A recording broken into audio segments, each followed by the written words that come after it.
ओम सहना भवतु सहनौ भुनक्तु सह वीर्यं करवावहै तेजस्विनावधीतमस्तु मा विद्विषावहै। ओम शांति शांति शांतिः। हरि ओम श्री गुरुभ्यो नमः। हरि ओम।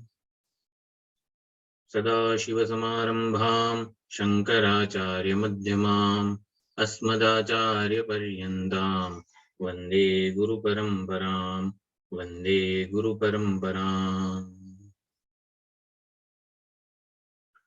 ओम नमो भगवते वैवस्वताय मृत्यवे ब्रह्मविद्याचार्याय नचिकेतसे च।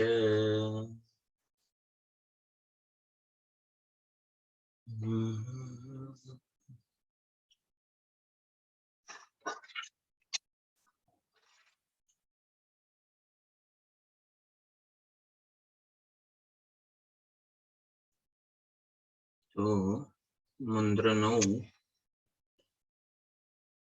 આપણે જે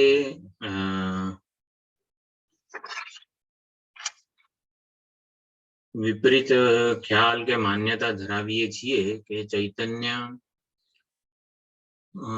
દરેક ઉપાધિથી વિશિષ્ટ બની ગયું છે। જે ચૈતન્ય છે દરેક ઉપાધિમાં જે આપણે જગતનું કારણ કે જગતના અધિષ્ઠાન તરીકે પરમાત્માને સ્વીકારીએ છીએ, પરંતુ પરમાત્માને જે તે ઉપાધિથી વિશિષ્ટ જે તે ઉપાધિના ગુણધર્મો વાળો માની બેઠા છીએ। એટલે એ ભ્રાંતિ દૂર કરવા માટે આ બધા મંત્રો છે। આ બધા મંત્રોમાં 9, 10, 11, 12 આ બધા મંત્રોમાં ચૈતન્યને પરમાત્માને સર્વાંતર સર્વભૂતાંતરાત્મા એટલે કે સર્વાંતર રૂપે રહેલો હોવા છતાં સર્વ ઉપાધિના ગુણદોષથી એ અસંગ રહે છે એ બતાવવાનો પ્રયત્ન છે. પ્રત્યેક ઉપાધિમાં ઉપલબ્ધ હોવા છતાં ચૈતન્ય કોઈ ઉપાધિથી વિશિષ્ટ થતું નથી. જેમ કે સુવર્ણ છે, બંગડી બુટ્ટી બધા અલંકારોમાં સમાન રીતે વ્યાપ્ત છે. સુવર્ણને એવો કોઈ આગ્રહ કે રાગદ્વેષ નથી કે હું બંગડીમાં વધારે અને ચૂનીમાં ઓછું પ્રગટ થવું. સુવર્ણ એક છે, સમાન છે, સમાન રીતે બધી ઉપાધિમાં ઉપલબ્ધ છે અને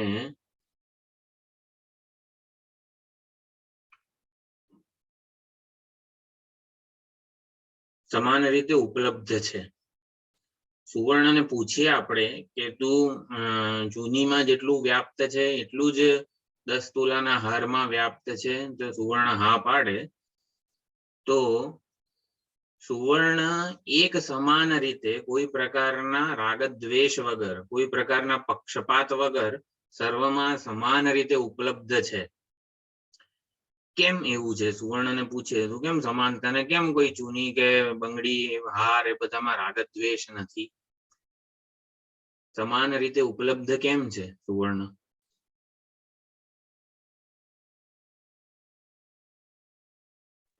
સુવર્ણ બંનેને એ પ્રકાશિત કરે છે એટલા માટે. એ પરપ્રકાશક છે, એ અનાત્મા આત્મા બધાને એ પ્રકાશિત કરે છે. મારું એવું આપણે દ્રષ્ટાંતમાં જ વાત કરીએ. અચ્છા, તો એટલે બધાને સમાન રીતે પ્રકાશિત કરે છે એટલા માટે જ સુવર્ણના દ્રષ્ટાંતમાં? હા, ના, સુવર્ણના દ્રષ્ટાંતમાં. અચ્છા, ઓકે, આઈ ગોટ યુ. સુવર્ણના દ્રષ્ટાંતમાં તાદાત્મ્ય નથી એમ. પણ સુવર્ણને તાદાત્મ્ય કેમ નથી? અલંકારો પ્રત્યે તાદાત્મ્ય નથી. કેમ નથી? અલંકારો પ્રત્યે તાદાત્મ્ય. હા, એ એક જ છે, એ એક જ છે, એક માત્ર છે. સુવર્ણ જ માત્ર છે. બરોબર. એ તો સુવર્ણને ખબર છે કે હું એક જ છું, છતાં પણ બંગડીના આકાર માટે થોડુંક આમ અટેચમેન્ટ હોય, પક્ષપાત હોય, ચૂનીના આકાર માટે થોડુંક અણગમો હોય, એવું કેમ સુવર્ણને નથી?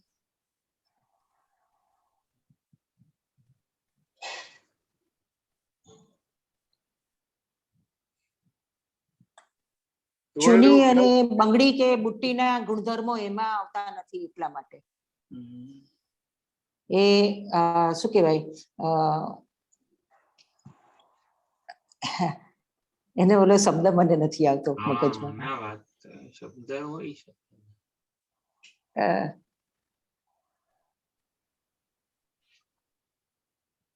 નામ અને નિર્લેપ છે, આકાર એ જે નિર્લેપ છે. બુટ્ટી રૂપ અને એનાથી નિર્લેપ છે. નિર્લેપ એટલે ઈ બંગડી બુટ્ટી જે નામ અને આકાર છે ઈ પોતાને જુદું જુદું માની બેઠા છે. પણ સુવર્ણ ને એવું કઈ નથી. એટલે સુવર્ણ તો બધામાં સરખું જ રીતે વ્યાપ્ત છે.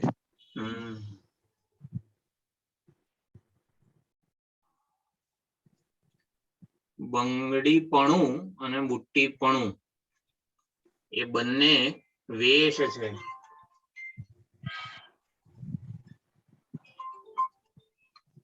હેલો, ક્યાં આવ્યું છે?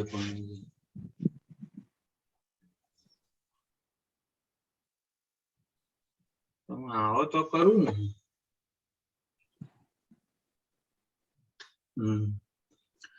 શું? હા, બંગડીપણું અને બુટ્ટીપણું વેશ છે. એ સુવર્ણની અભિવ્યક્તિનું માધ્યમ છે એવું સુવર્ણ જાણે છે કે આ બંને વેશ હોય ને તો જ પક્ષપાત ના હોય, રાગદ્વેષ ના હોય. પક્ષપાત ભગવાનને કોઈ વેશ માટે પક્ષપાત નથી, રાગદ્વેષ નથી, માટે એ સમાન રીતે વ્યાપ્ત છે. સર્વભૂતાંતરાત્મા. અનેક બધા આ 3-4 શ્લોકો છે એમાં આ જ પ્રકારનો સૂર રહેવાનો છે.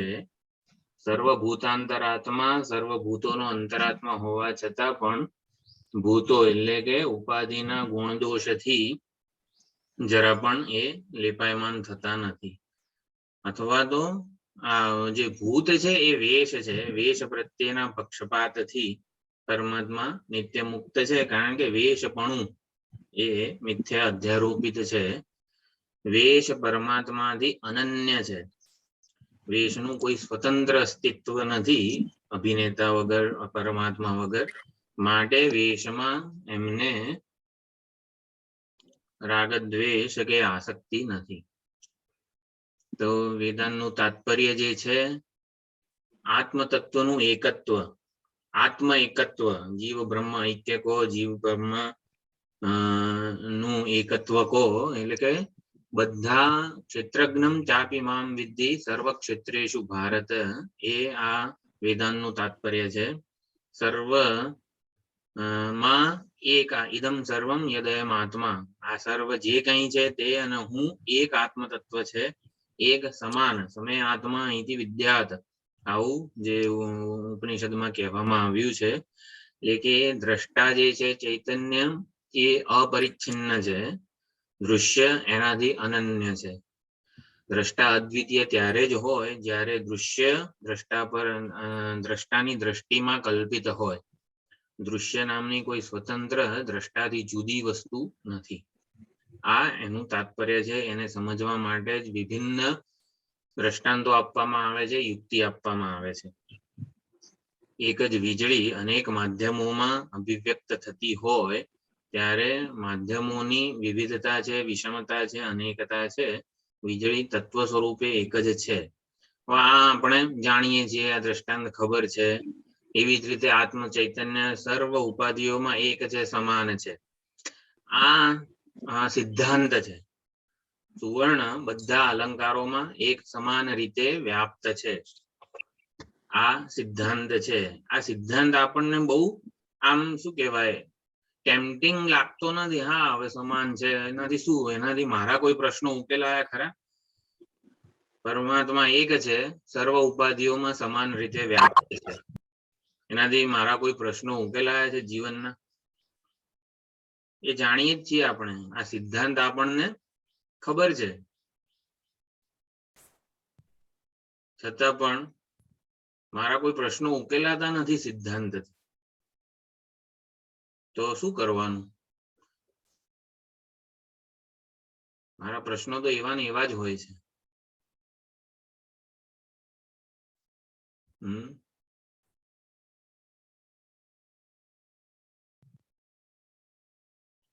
સત્ય છે, સિદ્ધાંત છે, એ આપણને ખબર જ છે. રાગ દ્વેષનું, શોકનું, દુઃખનું, વિષાદનું કોઈ કારણ જ નથી, છતાં પણ થાય છે આપણને.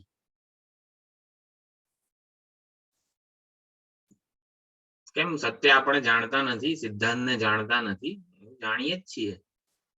એક પરમાત્મા બધી ઉપાધિમાં સમાન રીતે વ્યાપ્ત છે, છતાં પણ પક્ષપાત, રાગદ્વેષ થયેલા જ હોય છે. સત્ય નથી ખબર એવું નથી.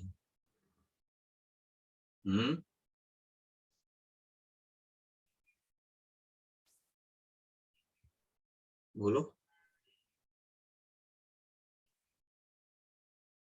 અભ્યાસ અને વૈરાગ્યથી સાધના, એ બધું સિદ્ધાંત આપણને ખબર જ છે.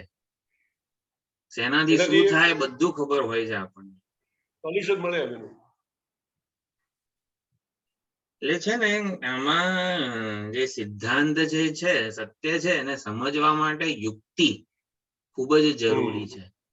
સત્ય સ્વયં સિદ્ધ છે. એક પરમાત્મા સર્વ ઉપાધિઓમાં સમાન રીતે વ્યાપ્ત છે, ઉપલબ્ધ છે, વ્યવહાર એ જ કરી રહ્યો છે. આ બધા વેશમાં વેશ રૂપે પ્રગટ થયો છે અને વેશ રૂપે એ જ વ્યવહાર કરી રહ્યો છે.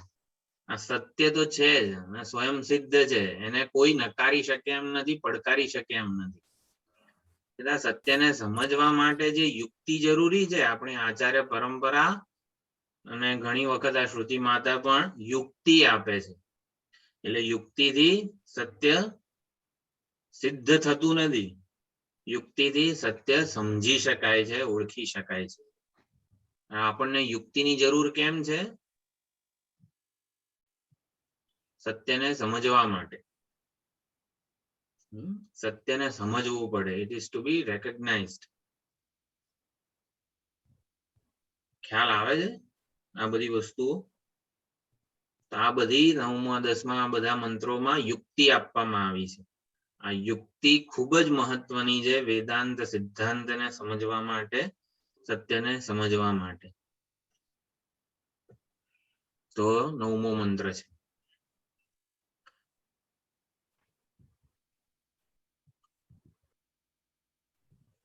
શું હતો રાગ આનો?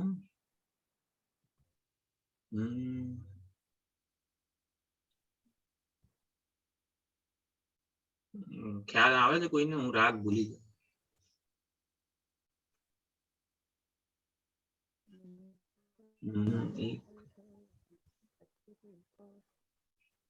અગ્નિર્યથૈકો ભુવનમ પ્રવિષ્ટઃ પ્રવિષ્ટઃ રૂપમ રૂપમ પ્રતિરૂપો બભૂવ એકસ્તથા સર્વભૂતાંતરાત્મા રૂપમ રૂપમ પ્રતિરૂપો બહિશ્ચ.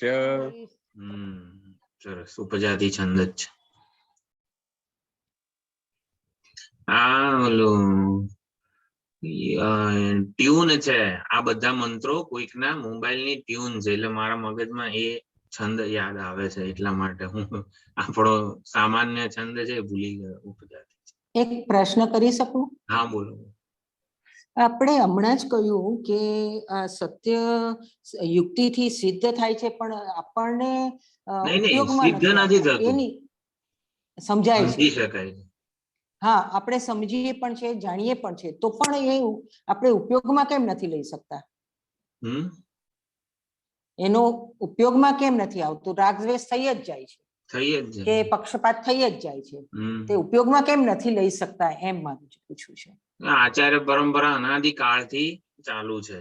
જે ટીચિંગ સનત કુમારોને આપ્યું એનું એ જ ટીચિંગ સુખદેવજીને બધાને મળી રહ્યું છે. છતાં પણ દરેકે દરેક આચાર્ય એક યુનિક ઉપદેશ આપે છે આપણને.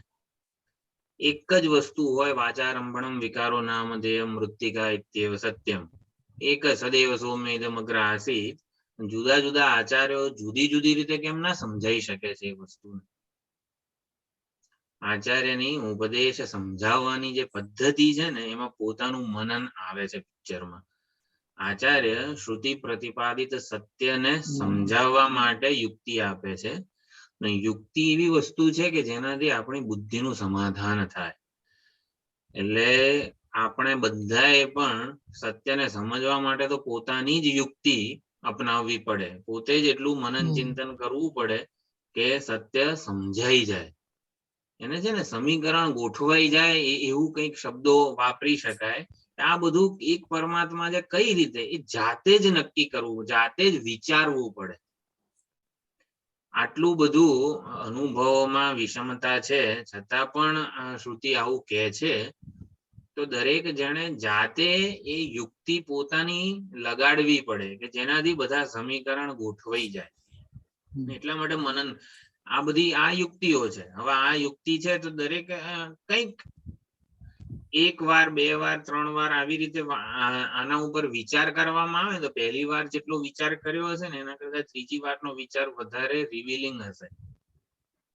અને એટલા માટે જ સ્વામીજીના બધા ક્લાસ લેતા હોય ત્યારે કેવું પોતે થોટ પ્રોસેસ કન્સ્ટ્રક્ટ કરીને આવે છે, એટલે એ વસ્તુ વધારે ક્લિયરલી આપણે શું કહેવાય આપી શકીએ શ્રોતાને. આમાં થોટ પ્રોસેસ ખૂબ જ મહત્વની હોય છે. એટલે આ યુક્તિનું અહીંયા આપણા પ્રદાન એટલું છે કે આપણે સત્યને આપણી રીતે સમજી શકીએ. એક જ તથા સર્વભૂતાંતરાત્મા, સર્વભૂતોનો અંતરાત્મા એક પરમાત્મા હોવા છતાં પણ આપણા પ્રશ્નો એવા ને એવા જ કેમ છે? આપણે વેશને સત્યતા આપી બેઠા છીએ, તો પછી વેશની સત્ય બુદ્ધિ કઈ રીતે ઓછી થાય? તો અનેક યુક્તિઓ શ્રુતિમાં પણ આપેલી છે, આચાર્યો પણ આપે જ છે, પણ આપણે પોતે જાતે એકાદી યુક્તિ એવી હોય ને જેનાથી આપણા બધા સિદ્ધાંતો ગોઠવાઈ જાય, એ આપણું પોતાનું મનન હોવું જરૂરી છે. હું આ શરીર નથી કેમ? તો આપણા બધાની યુક્તિઓ જુદી જુદી જ હશે. કોઈકને કોઈક યુક્તિથી વધારે સરળતાથી સમજાઈ જાય, એ યુક્તિ કેવો મનન કહો એ ખૂબ જ મહત્વનો ભાગ ભજવતું હોય છે સત્યની ઓળખ માટે. એટલે આમાં વારંવાર વિચાર ને બધું કરવાનું હોય છે જેથી આ વસ્તુ ઉપલબ્ધ થાય, તાકડે ઉપલબ્ધ થાય એના માટે મનન ખૂબ જ જરૂરી છે. તો અગ્નિર યથા અગ્નિ યથા એકઃ અગ્નિ, એક જ અગ્નિ ભુવનમ પ્રવિષ્ટ, આ સમગ્ર ભુવનમાં પ્રવેશેલો છે. રૂપમ રૂપમ પ્રતિરૂપો બભૂવ, પ્રત્યેક રૂપમાં તે ઉપાધિને અનુરૂપ એ પ્રવેશી ગયો છે. લાકડામાં અવ્યક્ત અગ્નિ પ્રવેશેલો છે, લાકડાની કરચોમાં દરેક ઈંધણ છે એમાં પ્રવેશેલો જ છે અવ્યક્ત રૂપે. તદ અનુરૂપ અને તદવાન આવો શબ્દો પ્રયોગ થતો હોય છે. તદ અનુરૂપ એટલે કે એ ઉપાધિને અનુરૂપ ભાષે છે, એ ઉપાધિના ઉપાધિ વાળો ભાષે છે. એક અગ્નિ તત્વ હોવા છતાં જેમ વીજળી છે દરેક ઉપકરણમાં તદ અનુરૂપ અને તદવાન ભાષે છે. હીટરમાં ગરમી આપતી ભાષે છે, એસીમાં ઠંડક આપતી ભાષે છે. એક વીજળી હોવા છતાં અનેક એના રૂપો કેમ છે? કારણ કે દરેક રૂપમાં સમાન રીતે ઉપલબ્ધ છે અને કોઈ રૂપ માટે એને કોઈ પ્રકારનો આગ્રહ નથી. શું કહેવાય એને? પ્રી કન્સીવડ નોશન નથી કે ના હું તો હીટરમાં નહીં જઉં, હું તો એસીમાં જ ઉપલબ્ધ થઈશ. એવું કોઈ પ્રકારે વેશ માટે વીજળીને કોઈ પ્રકારનો આગ્રહ નથી, ઓલું રાગદ્વેષ નથી, પક્ષપાત નથી. સમાન રીતે ઉપલબ્ધ છે કારણ કે વેશ મિથ્યા છે. પણ વેશ લાગવો જોઈએ ને, વેશ રૂપે જ ઓળખાતો નથી. વેશ રૂપે ઓળખાય તો હમણાં એનું મિથ્યાત્વ જાણી લઈએ. વેશ રૂપે કેમ ઓળખાતો નથી?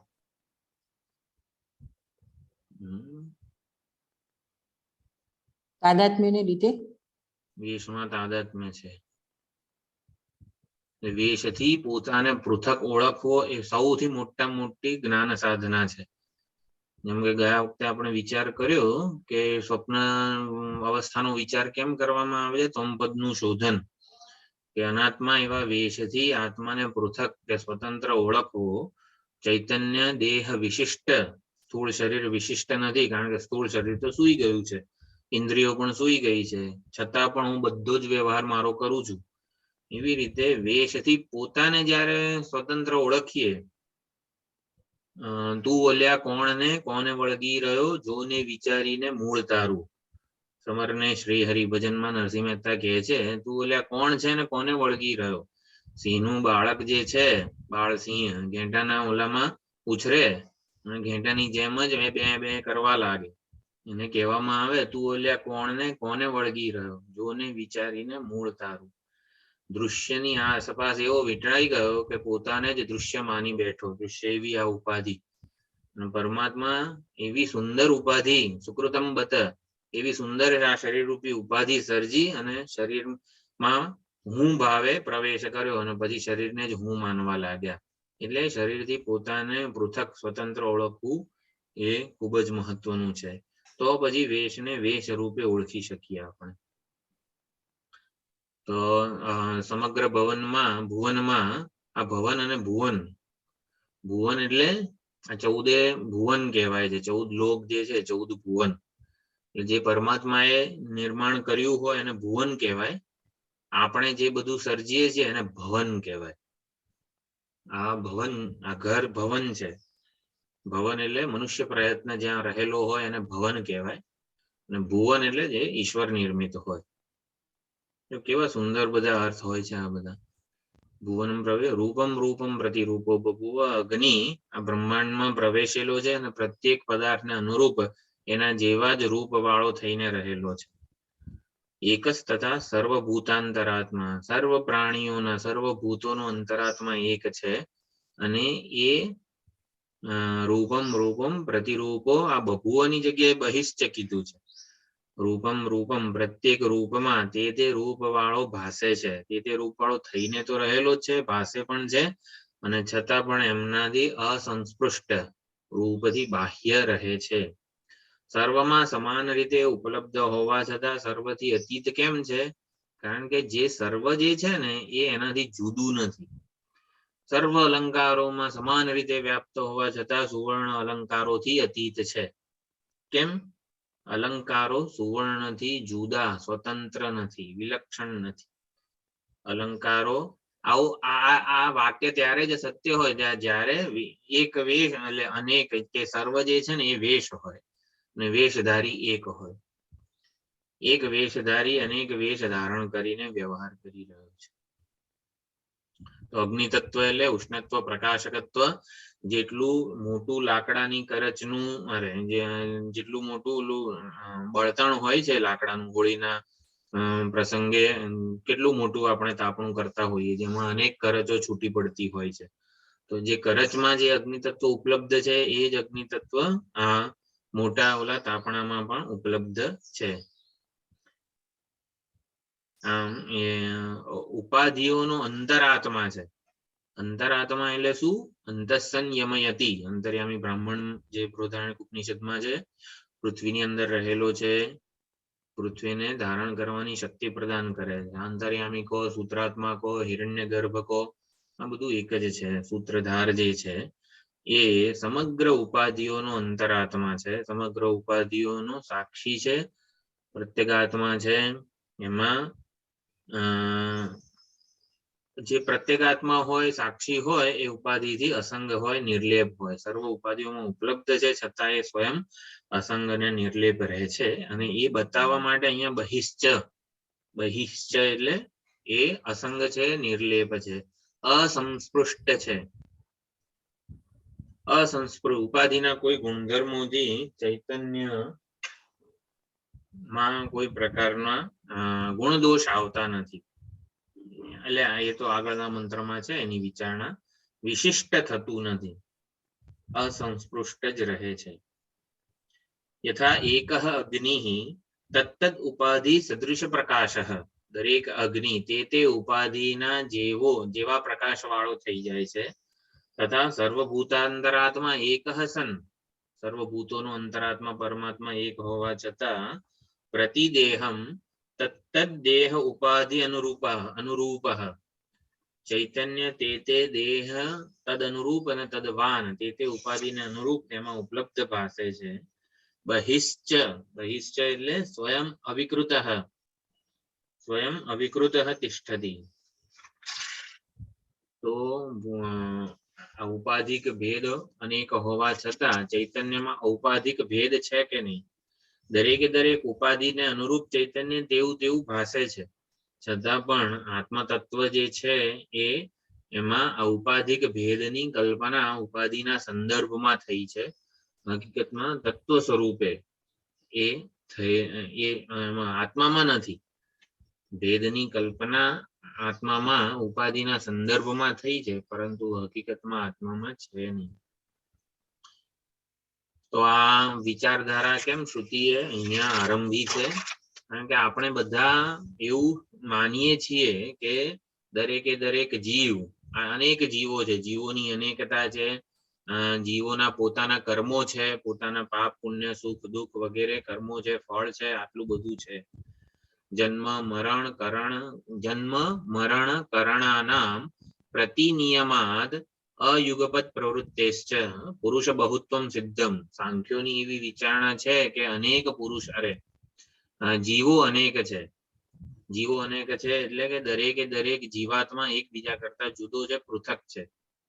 આ ઉપાધિમાં હું એક ચૈતન્ય છું, બીજી ઉપાધિમાં બીજું એક ચૈતન્ય છે. એમ આત્મા સર્વદેશ કાળ વસ્તુમાં છે એવું એ લોકો આવી રીતે શું કહેવાય છે, ચૈતન્યના સજાતીય ભેદ એ લોકો સ્વીકારે છે. સજાતીય ભેદ એટલે એક જ જાતિના અનેક બધા હોય. ચૈતન્ય જાતિના જ જીવો છે પણ અનેક છે. ચૈતન્યમાં સજાતીય ભેદ નથી, વિજાતીય ભેદ નથી, સ્વગત ભેદ નથી. ત્રિવિધ પરિચ્છેદ રહિત એવું ચૈતન્ય છે. છતાં પણ સાંખ્યો આવું માને છે. સજાતીય ભેદ એટલે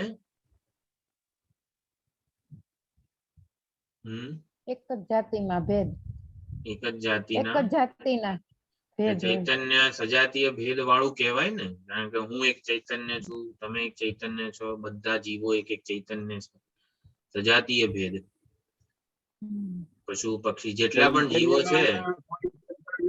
નથી, હા, કોઈ પ્રકારના ભેદ નથી ચૈતન્યમાં. ચૈતન્યમાં સજાતીય ભેદ નથી. વિજાતીય કોઈ ભેદ નથી. ચૈતન્યથી જુદી જળ વસ્તુઓ હોય તો એને વિજાતીય ભેદ કહેવાય, પણ એવું પણ નથી.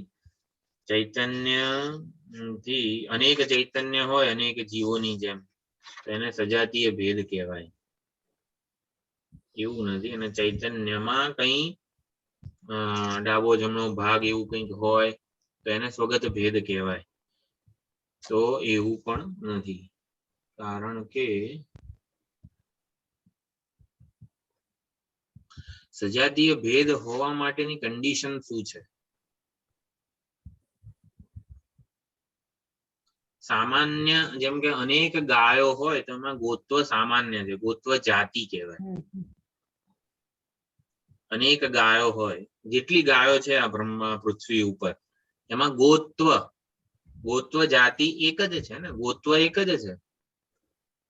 હા કે નહીં? હા. તો એવી રીતે આ બધા જીવોમાં એક ચૈતન્ય છે, એવું નહીં? ગોત્વ જાતિ જે છે એક છે, એવી રીતે બધા જ જીવોમાં જાતિ રૂપ એક જ ચૈતન્ય એક છે. ચૈતન્ય જાતિના બધા જીવો છે. જાતિ નું કહેવાય, ચૈતન્ય જાતિ ના ખાલી કહેવાય. ના. બધી ગાયોમાં ગોત્વ એક સમાન છે ને, ગાય પણ ભાઈ બધી ગાયોમાં સમાન છે. તો બધા જીવોમાં ચૈતન્ય પણ સમાન છે, સમાન જાતિ છે, એવું ના કહેવાય? જાતિનું જ કહેવાય.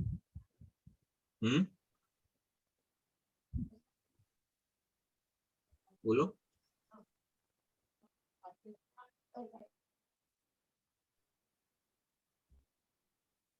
એ બધામાં સમાન રીતે વ્યાપ્ત છે, પણ અતીત છે ચૈતન્ય. એટલે એ જાતિ કેવી રીતના કહેવાય? જાતિ ના કહી શકાય.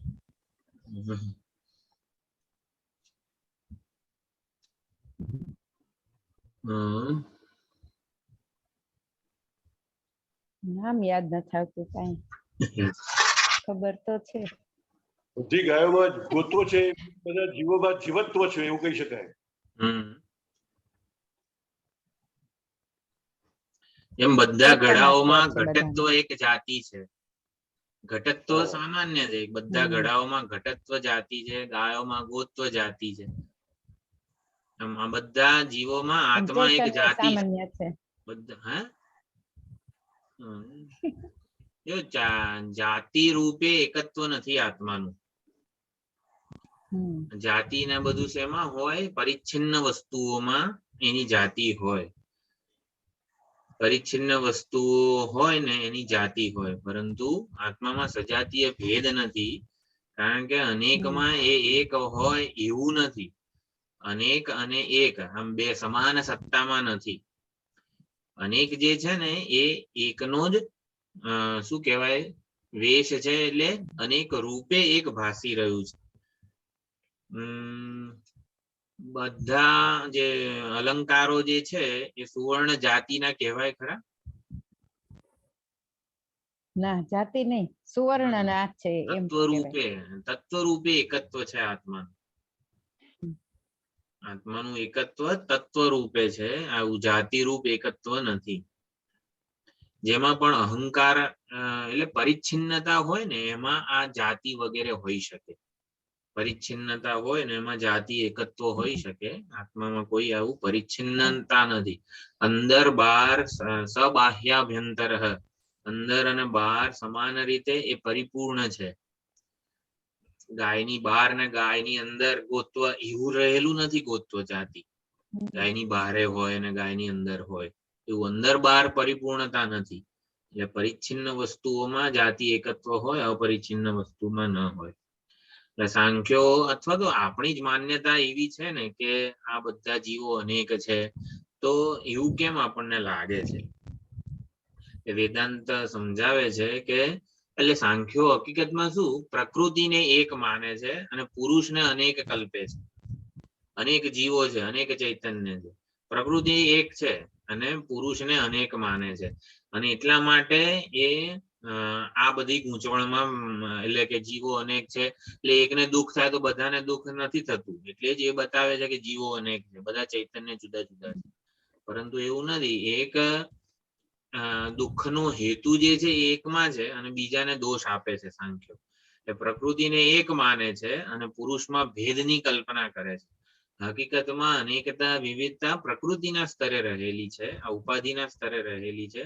જન્મ, મૃત્યુ, આ કરણોનો વ્યાપાર, પ્રવૃત્તિ, સંકલ્પ, આ બધી અનેકતા જે છે, વિવિધતા પ્રકૃતિના કાર્યમાં રહેલી છે. પ્રકૃતિ એટલે આખું શરીર, ઇન્દ્રિય, દેહાદી, સંઘાત વગેરેમાં, આત્મામાં નથી. એટલે આ રીતે એકસ તથા સર્વભૂતાંતરાત્મા એકઃ એતિ ગચ્છતિ ઇતિ એકઃ, એક જ છે, બધામાં એક રહેલો છે, એક સમાન રીતે એ રહેલો છે. સાકારવાદી એવું માને છે, સાકારવાદી સાંખ્ય એવું માને છે કે અગ્નિ લાકડામાં સામાન્ય રૂપે રહેલો છે અને દિવાસળીથી અગ્નિ રૂપે વિશેષ રૂપે પ્રગટ થાય છે. લાકડામાં સામાન્ય રૂપે રહેલો છે અને દિવાસળીથી પ્રગટાવીએ જ્યારે ત્યારે વિશેષ રૂપે પ્રગટ થાય છે.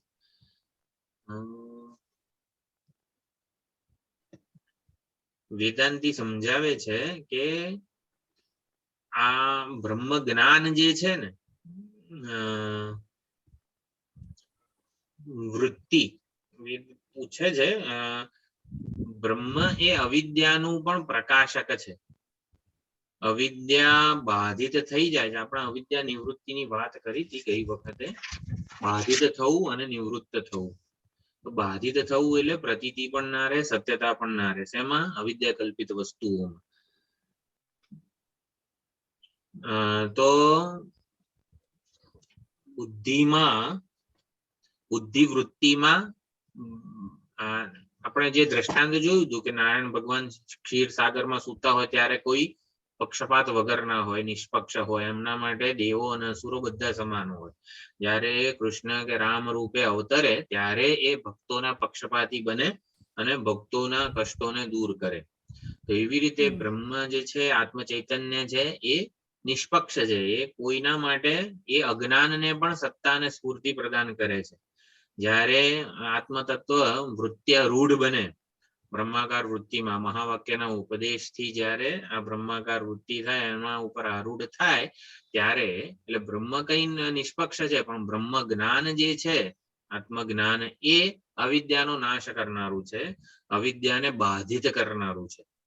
અવિદ્યા નિવૃત્તિ, અવિદ્યા બાધિત થવી એટલે શું? અવિદ્યાની બાધિત થવી એટલે વૃત્તિ બાધિત થવી, એટલે વૃત્તિ જ્ઞાન પણ બાધિત થઈ જાય છે. પછી છેવટે જો વૃત્તિ નાશ પામે ને તો પછી એવું ના થાય, વૃત્તિ બાધિત થાય છે. આ સૌથી વધારે અગત્યનું છે. તો વૃત્તિમાં બ્રહ્મને આરૂઢ કરે છે કોણ? નારાયણ ભગવાનને રામકૃષ્ણ રૂપે અવતરવા માટે આરૂઢ કરે છે કોણ? ભક્તોની પ્રાર્થના કરે છે. તો એવી જ રીતે આ વૃત્તિમાં બ્રહ્મને આરૂઢ કરે છે કોણ? મહાવાક્યનું ચિંતન, મહાવાક્યનો ઉપદેશ. એના આધારે વૃત્તિમાં આ બ્રહ્મ આરૂઢ થાય છે. વૃત્તિમાં આરૂઢ થયેલું બ્રહ્મ વૃત્તિ જ્ઞાન જે છે ને, એટલે વૃત્તિ જ્ઞાન આ અવિદ્યારૂપી વૃત્તિને બાધિત કરે છે અને પછી સ્વયં પોતે પણ બાધિત થઈ જાય છે. આ બાધ છે. બાધ છે એટલે જો અવિદ્યા નિવૃત્તિ થતી હોય ને તો પછી વૃત્તિ જ્ઞાન બાકી રહી જાય. અવિદ્યા, આપણે કચરો સાવરણીથી કચરો કાઢીએ ઘરમાંથી, પછી સાવરણી તો હાથમાં હોય ને, કચરો જતો રહે, સાવરણી તો હાથમાં રહી જાય. એવી રીતે વૃત્તિ જ્ઞાન આ અવિદ્યા વૃત્તિ રૂપ જ છે.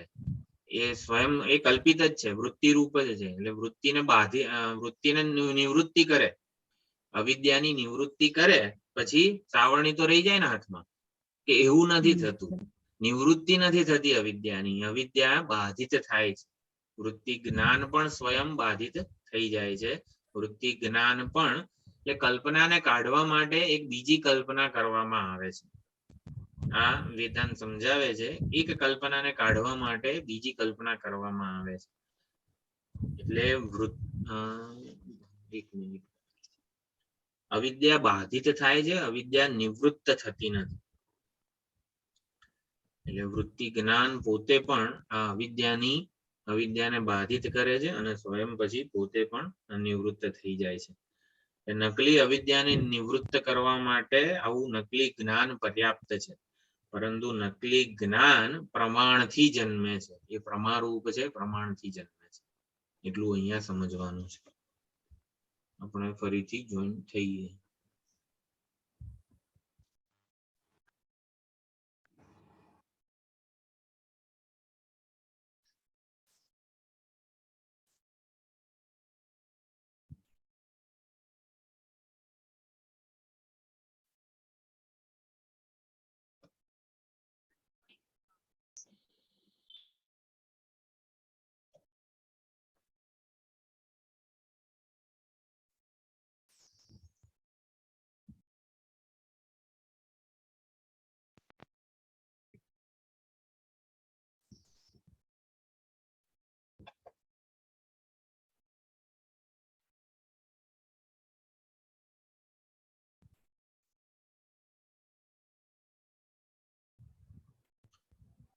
અગ્નિર્યથૈકો ભુવનમ પ્રવિષ્ટઃ.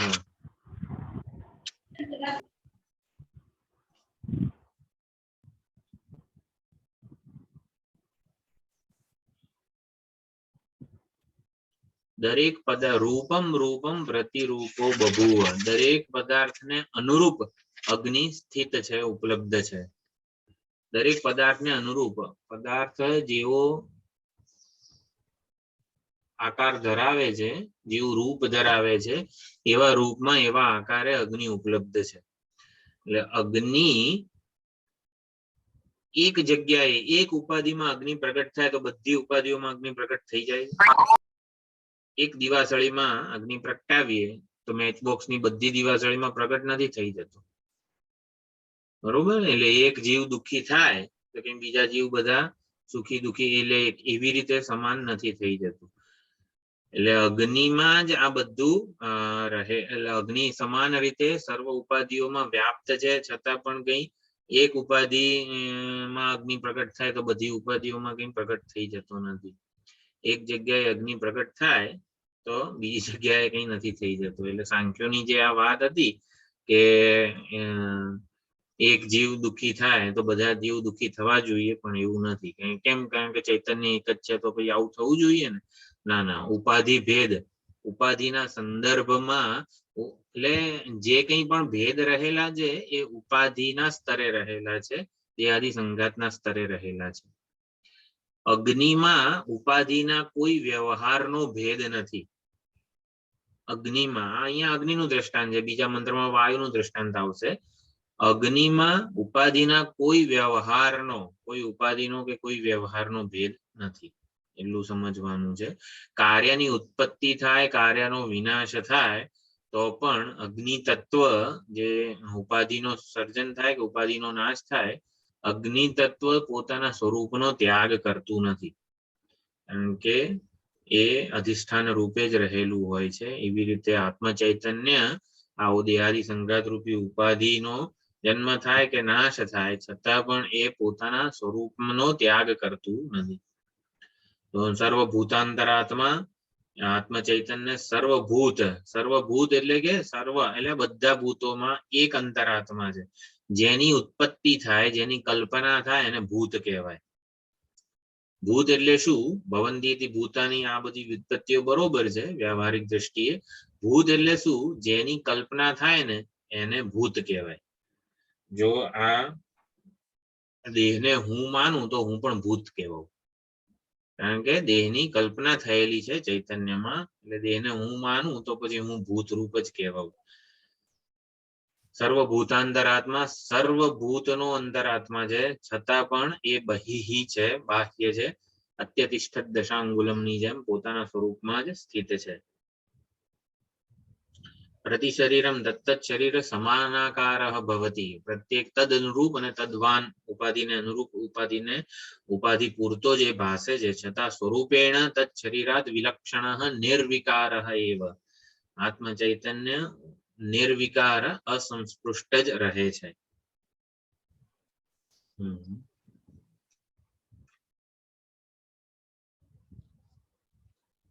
સર્વભૂતોનો અંતરાત્મા કેમ છે? અતિ સૂક્ષ્મ છે માટે, અને બહિહિ બાહ્ય એટલે કે નિર્વિકાર છે માટે એમાં વિકૃતિ સંભવ નથી. આ પ્રમાણે અગ્નિના દ્રષ્ટાંતથી આ સમજી શકાય છે. એ જ સૂરમાં આ 10મો મંત્ર પણ છે. વાયુર્યથૈકો ભુવનમ પ્રવિષ્ટઃ રૂપમ રૂપમ પ્રતિરૂપો બભૂવ એકસ્તથા સર્વભૂતાંતરાત્મા રૂપમ રૂપમ પ્રતિરૂપો બહિશ્ચ. એક વાયુ જેવી રીતે સમગ્ર બ્રહ્માંડમાં પ્રવેશેલો છે અને રૂપમ રૂપમ પ્રતિરૂપો બભૂવ. પ્રત્યેક ભિન્ન ભિન્ન જે પ્રાણીઓ છે એના વ્યવહાર, એની બધી જ પ્રવૃત્તિઓમાં એ વ્યક્ત થાય છે. એ રૂપવાળો અત્યારે વાણી રૂપી ઇન્દ્રિયમાં એ પ્રગટ થઈ રહ્યો છે. પ્રાણ શક્તિ જ છે, વાયુ એટલે પ્રાણ શક્તિ જ આ વાણીને બોલવાની શક્તિ પ્રદાન કરી રહી છે. એવી રીતે દરેકે દરેક દેહાદિ સંઘા જે જીવો છે એમાં પ્રાણ જ પોતે સમગ્ર બધો વ્યવહાર, બધી પ્રવૃત્તિઓ કરી રહ્યો છે. પ્રાણીઓને અનુરૂપ તેવા રૂપ વાળો થઈને તે ઉપાધિઓનું ને ચલાવી રહ્યો છે. એવી જ રીતે એકસ્તથા સર્વભૂતાંતરાત્મા એ બધા પ્રાણીઓનો એક ભૂતાંતરાત્મા છે, અને બધા રૂપે બધી ઉપાધિઓમાં તે રૂપે તદ અનુરૂપ તદવાન એ ભાસે છે. છતાં પણ એ ઉપાધિથી બાહ્ય છે, અસંસ્પૃષ્ટ છે, અસંગ છે, નિર્લેપ છે, કારણ કે નિર્વિકાર છે. વિકારોનો સાક્ષી છે ને માટે એ નિર્વિકાર છે. દરેકે દરેક વિકારોની નોંધ લેનાર છે આત્મ ચૈતન્ય, માટે એ નિર્વિકાર છે. સાક્ષી કોઈ દિવસ પરિવર્તનશીલ ના હોય, એવો ને એવો જ હોય, નિર્વિકાર હોય, કુટસ્થ હોય. વિકારોની નોંધ લેવાઈ રહી છે એટલે સાક્ષીના નિર્વિકાર સ્વરૂપનું પ્રમાણ શું છે? સાક્ષી ચૈતન્ય કેમ નિર્વિકાર છે? કારણ કે બધા વિકારોની નોંધ લેવાઈ રહી છે. આને કયું પ્રમાણ કહેવાય?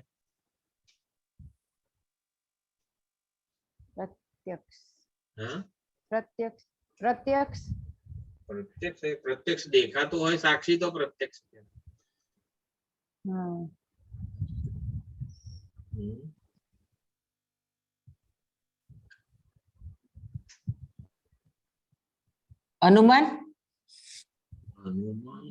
અનુમાનથી સિદ્ધ થાય. અનુમાનમાં કંઈક પ્રત્યક્ષ લિંગ હોય, જેમ કે ધુમાડો દેખાતો હોય તો અગ્નિનું અનુમાન થાય.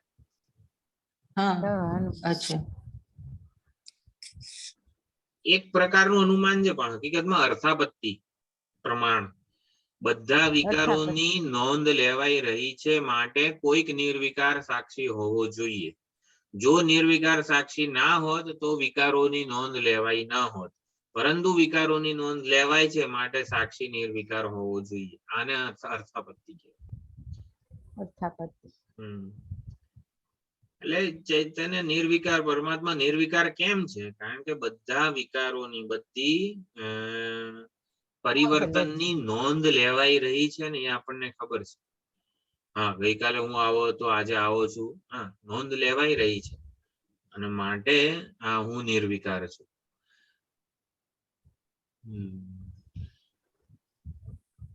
હવે અહીંયા વાયુની વાત છે એટલે ચાલો, કર્તૃત્વ ભોક્તૃત્વ 11મા મંત્રમાં આવે છે.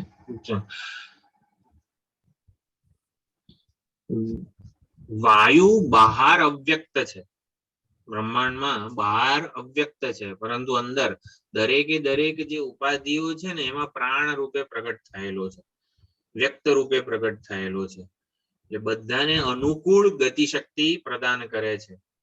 જે પ્રાણવાયુ છે, એટલે કે વાયુ જ્યારે શરીરની અંદર હોય ત્યારે પાંચે પાંચ તંત્રો જે છે એને ચલાવે છે, આપણામાં આ બધા જે શ્વસન તંત્ર, ઉત્સર્જન તંત્ર વગેરે જે બધું છે વાયુ ચલાવે છે.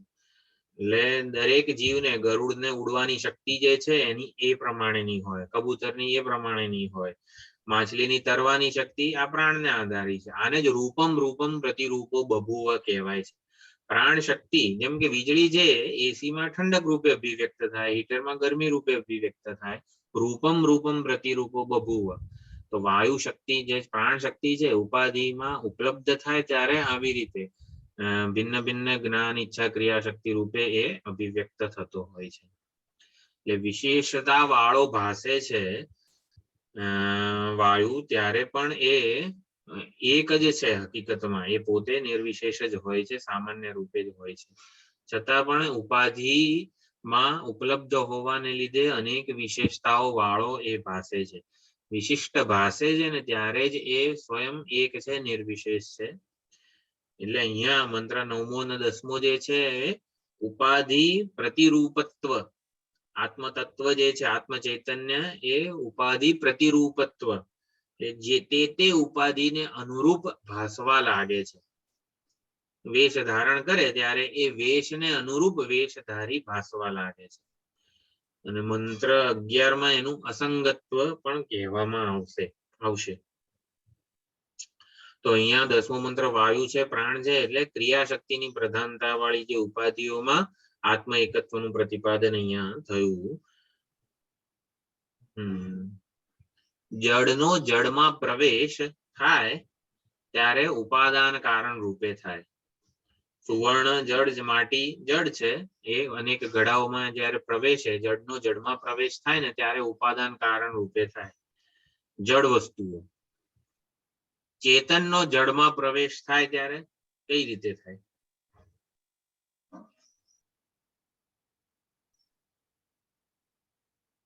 જડનો જડમાં પ્રવેશ આપણે માટીનો ઘડામાં, સુવર્ણનો અલંકારમાં ઉપાદાન કારણ રૂપે થાય છે.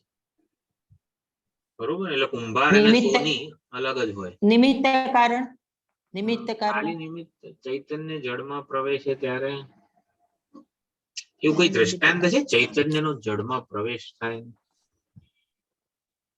હા, અસ્થિ કોઈ પણ લાકડા કે એ બધા અસ્થિ રીતે તો આપણને એ છે જ ને, જળમાં પ્રવેશ કહેવાય ને, અસ્થિ રીતે તો ભાસે છે પ્રવેશ્યું છે એવું?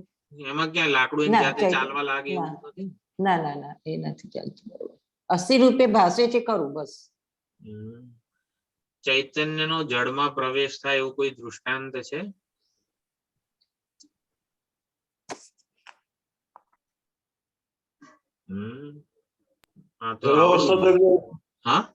ગર્ભાવસ્થા દરમિયાન શિશુનું હલનચલન. કયું? ગર્ભાવસ્થા દરમિયાન શિશુનું. ના, આપણા ચૈતન્યનો પ્રવેશ માનતા નથી ગર્ભમાં એ રીતે. હા, તો એ રીતે થાય ને. ના ના ના, પછી પહેલા ચૈતન્ય પહેલેથી હાજર હોય જ છે પિતામાં. અચ્છા. હા, એટલે ચોથા મહિને. હા ઋષિભાઈ, વાળ, નખ એમાં પ્રવેશ છે ને, વાળ જળ છે, પછી નખ જળ છે, એમાં પ્રવેશ છે ને, જે આપણે શરીરમાં છે ત્યાં સુધી. થોડુંક હજી આમ સિદ્ધાંત થોડો સમજાઈ જાય ને એના માટે હું થોડુંક વધારે કરું છું. વિધાનને સમજવું હોય ને તો એક સ્વપ્ન બહુ કામનું છે. ચૈતન્ય જળમાં પ્રવેશનું દ્રષ્ટાંત સ્વપ્નાવસ્થા. તો સ્વપ્નાવસ્થામાં ચૈતન્ય અનેક જળ શરીરોમાં, ઉપાધિઓમાં પ્રવેશે છે, વ્યવહાર કરે છે, તો ચૈતન્યને ઉપાદાન કહી શકાય. પણ જેમ ઓલું જળનો જળમાં પ્રવેશ થાય, માટીનો ઘડામાં પ્રવેશ થાય ત્યારે કુંભાર અલગ હોય છે, સુવર્ણનો અલંકારોમાં પ્રવેશ થાય ત્યારે ઓલો સોની અલગ હોય છે. એવી રીતે ચૈતન્યનો જળમાં પ્રવેશ થાય ત્યારે ચૈતન્ય અલગ હોય છે.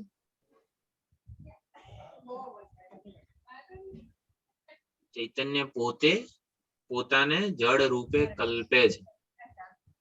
અભિન્ન નિમિત્ત ઉપાદાન કારણ હોય છે. ચૈતન્યનો જળમાં પ્રવેશ થાય ત્યારે ચૈતન્ય અભિન્ન નિમિત્ત ઉપાદાન કારણ હોય છે. અભિન્ન નિમિત્ત ઉપાદાન કારણ હોય ત્યારે પ્રવેશ સાચો હોય ખરો?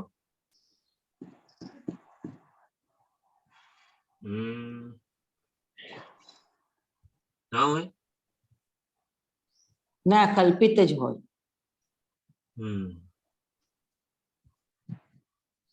જો અહીંયા આપણે ઓલું સમાન સત્તામાં પ્રવેશ થતો હોય ને તો આ બધા મંત્રો પછી એનું હાર્દ ચૂકી દઈ જઈએ છીએ આપણે.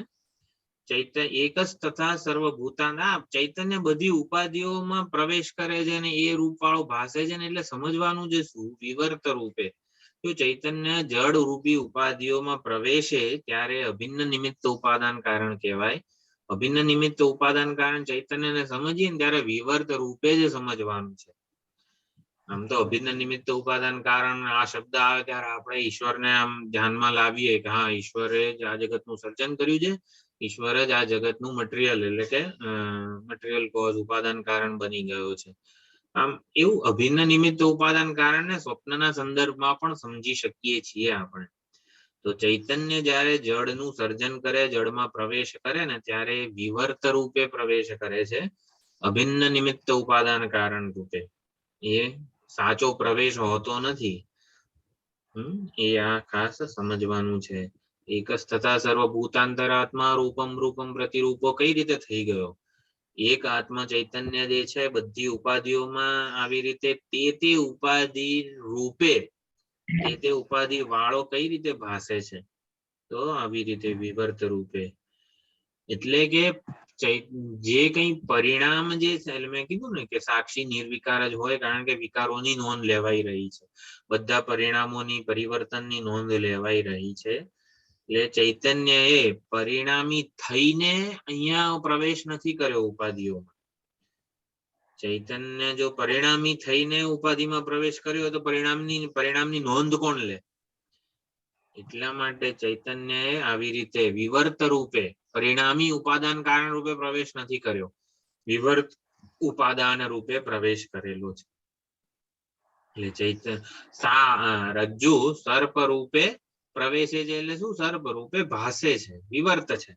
સાપ, ભૂછિદ્ર, દંડ, જળધારા વગેરે બધું વિવર્ત છે.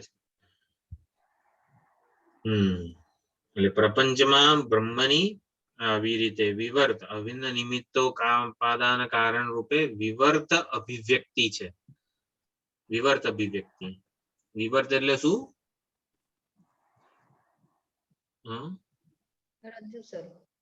ભાસવું. પછી થોડુંક સંસ્કૃત ની કઈ વ્યુત્પત્તિ હતી વિવર્તની.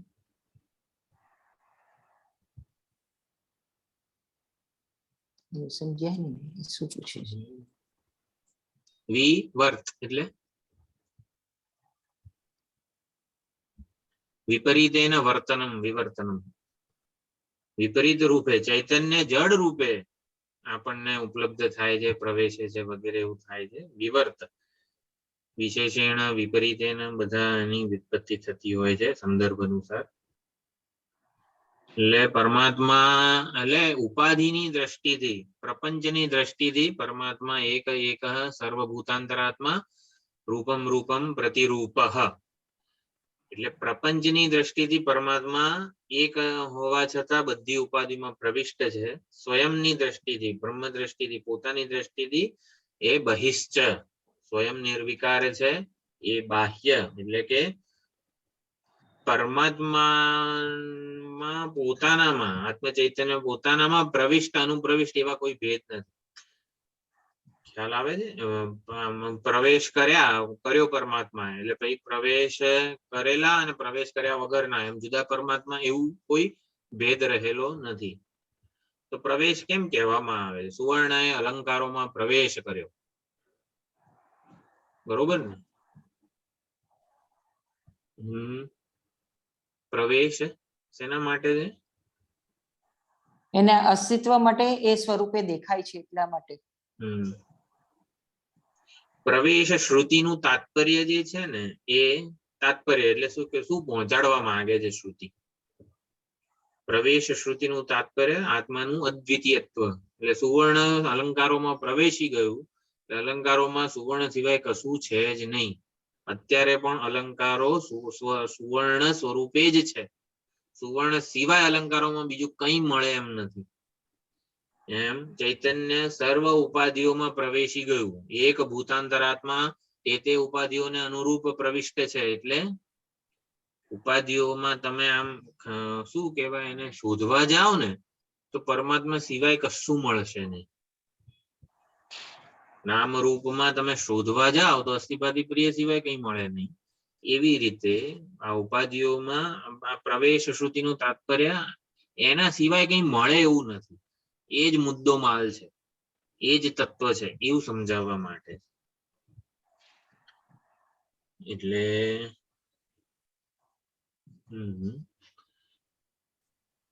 બધા શરીરોમાં આ વાયુ એક વાયુ રેથૈકો ભુવનમ પ્રવિષ્ટ, બધા શરીરોમાં પ્રાણ રૂપે વાયુએ પ્રવેશ કર્યો અને ત્યારે એ રૂપમ પ્રતિરૂપો બભૂવ ચેષ્ટાવાન ભાસે છે. આ સમષ્ટિમાં વાયુ આવી રીતે જળ રૂપે ભાસે છે, પરંતુ પ્રાણ રૂપે જયારે ઉપાધિઓમાં પ્રવેશ કરે છે ત્યારે એ ચેતનવંતો જાણે કેવું ગતિશીલ સક્રિય ભાસે છે, ક્રિયાશક્તિવાન ભાસે છે. એટલે શરીરોની અસંખ્ય ચેષ્ટાઓ નો હેતુ બને છે. આ હેતુભૂત આ પ્રાણ છે. એટલે પ્રાણ તો એક જ છે, છતાં પણ પ્રત્યેક ઉપાધિ ભેદને અનુરૂપ આ ઉપાધિમાં બોલવાનું કામ કરી રહ્યો છે, સામેની ઉપાધિમાં સાંભળવાનું કામ કરી રહ્યો છે. આ પ્રમાણે દરેક ઉપાધિઓમાં આ યજ્ઞ દેવદત્તનો પ્રાણ છે, આ યજ્ઞદત્તનો પ્રાણ છે. આવી રીતે જુદા જુદા આવી રીતે પ્રાણ જાણે કે ઉપાધિથી વિશિષ્ટ થઈ ગયો હોય એવો વ્યવહાર પણ થાય છે. છતાં પણ વાયુ એક એટલે દરેક ઉપાધિમાં હોવા છતાં પણ એ એક જ છે. ભલે અલગ અલગ થઈને તે આકાર આપન્ન થઈને ભાસે છે, પરંતુ ઉપાધિ વગરનું વાયુનું સ્વરૂપ તો એક જ છે. તો એવી રીતે સર્વ અનુગતત્વ સર્વમાં રહેલો છે. આવું જેટલું પણ વર્ણન આવે છે આત્મ ચૈતન્યનું પરમાત્માનું એ ઔપાધિક વર્ણન છે. એનું સ્વરૂપતઃ વર્ણન શું છે? બહિશ્ચ એકત્વ. એકસ તથા સર્વભૂતાંતરાત્મા રૂપમ પ્રતિરૂપો બહિશ્ચ. આ બધા જે મંત્રો છે એમાં પરમાત્માનું સ્વરૂપતઃ વાસ્તવિક વર્ણન શું છે? એકહ અને બહિશ્ચ. શ્લોક મંત્રમાં એકહ અને બહિશ્ચ એ પરમાત્માનું વાસ્તવિક પોતાની દ્રષ્ટિએ વર્ણન છે. બહિષ્ઠત્વ અને એકત્વ એ પોતાનું વર્ણન છે. અને ઔપાધિક વર્ણન સર્વાનુગતત્વ સર્વભૂતાંતરાત્મા રૂપમ પ્રતિરૂપ એ સર્વ અનુગતત્વ એટલે કે ઔપાધિક વર્ણન છે.